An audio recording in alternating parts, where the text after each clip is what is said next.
In my mind's eye, I always imagine that bull riders, even though they are like appearing to be the bravest and most confident folks in the world, that there's a part of them when they're up on that bull that's thinking, how did I get here and how am I ever going to safely get off?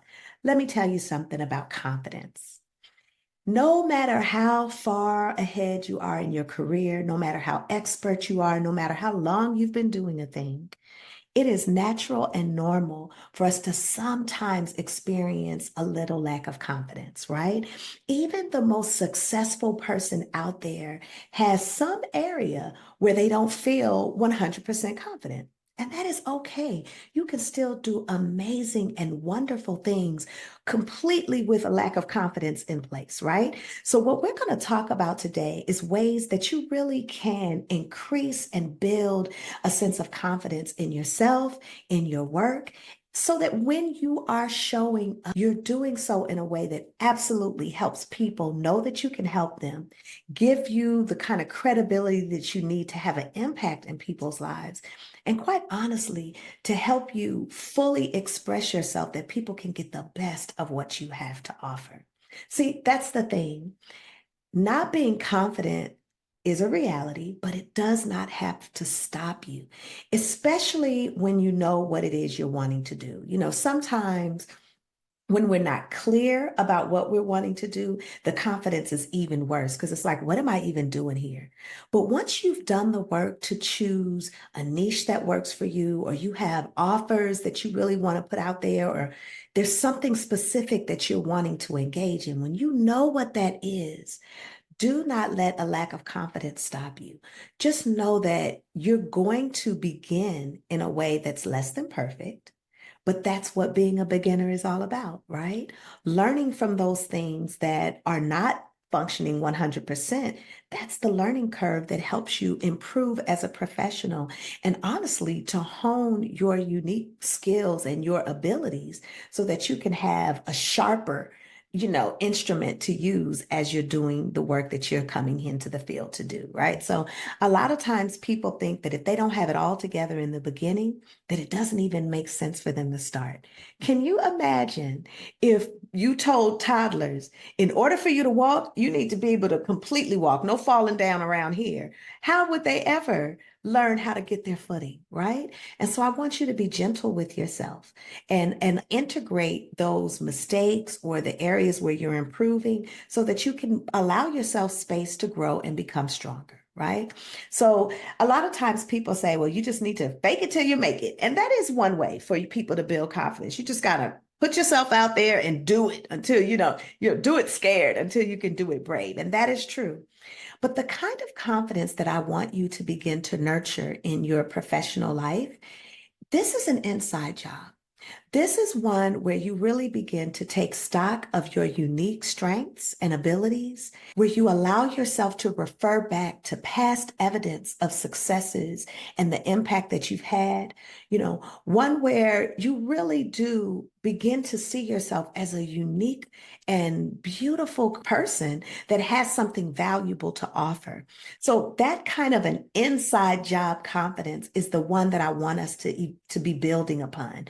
So there is the confidence that lets you take action, but then there's a deep confidence built on your self-esteem as a person and a professional that's going to make a huge difference in the longevity of your career, right? So you could start by faking it till you make it, but I want you to stay working on the inside job.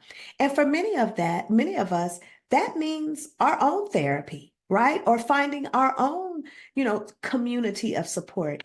Choose people that reflect back to you the best of who you are, right? Really, really be selective in sharing your life with people who appreciate you because that improves your confidence.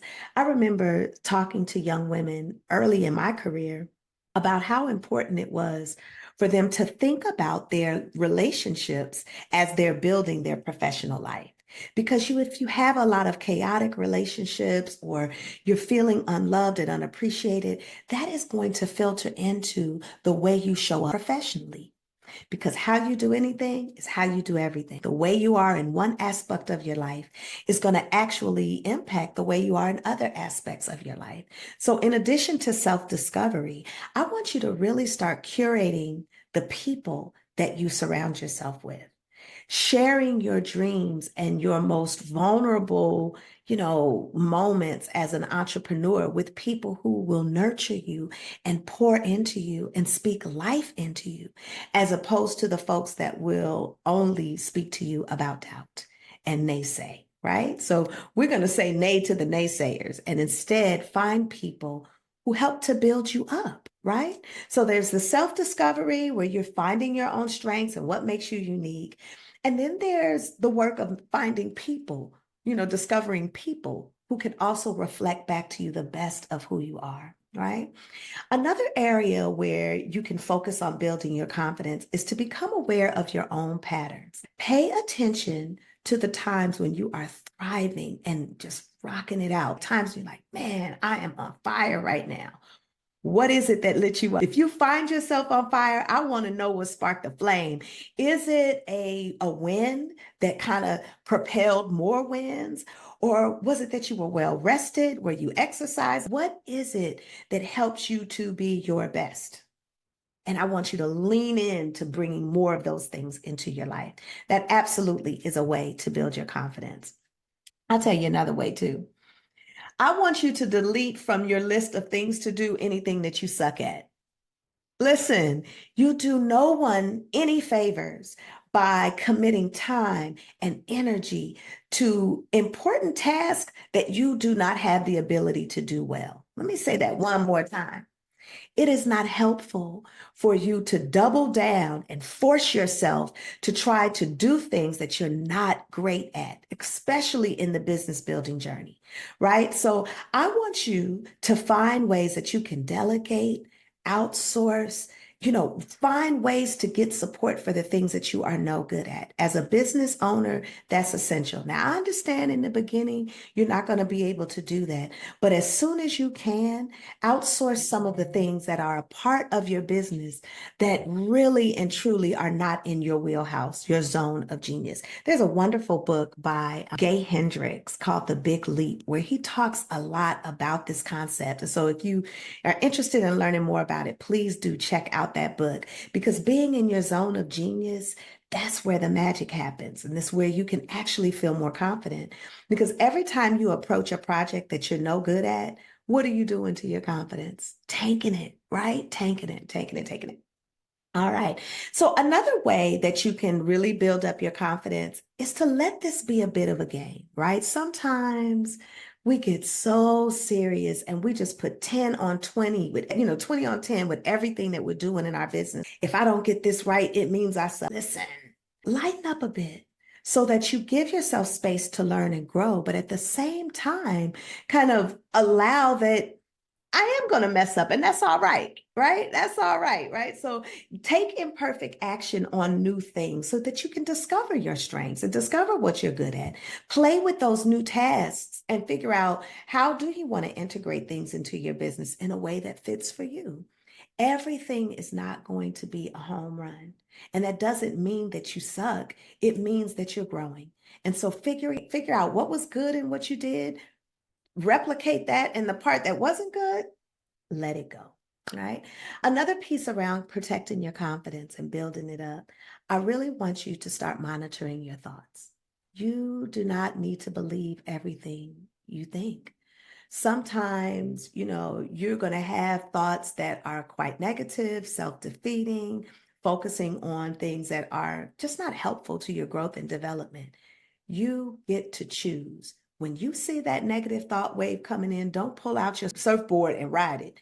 Find ways to kind of cool off some of those thoughts that are not helping you to feel more confident and grow. And instead, focus on the thoughts that build you up, right? You get to choose your own perspective in this business building game.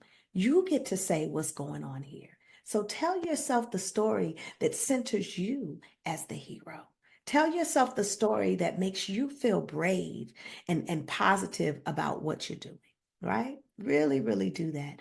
I know that throughout my almost 20 years as an entrepreneur, there have been several times when I have absolutely failed at things, realized I was no good at things, or even, figured that something I was good at, but somehow I didn't execute it properly and it didn't go well. I could count over and over again the times when that has happened to me. But I tell you one thing I've learned. It's not so much what happens to you, but how you respond to it. So even in the midst of some of the more difficult moments of business building, it's what you say to yourself about what's happening and what you say to yourself about what you're going to do next that matters. Man, I hope today was helpful because I know that having your confidence be strong is like the number one thing that an entrepreneur needs in order to keep taking action. Because action, my friends, is where the magic happens. So if this was helpful, please share it with a friend or comment below and let me know what else you do to keep your confidence strong. Because I don't have all the answers. I'm sure you all have some things that you've tried that might be helpful to somebody else that's reading or listening to this. Okay. So again, don't forget to like the video and even to subscribe to the channel if you haven't already, because here I am always going to be talking about how you can take good care of yourself, how you can take care of your clients, and of course, take good care of business. All right, see you next time.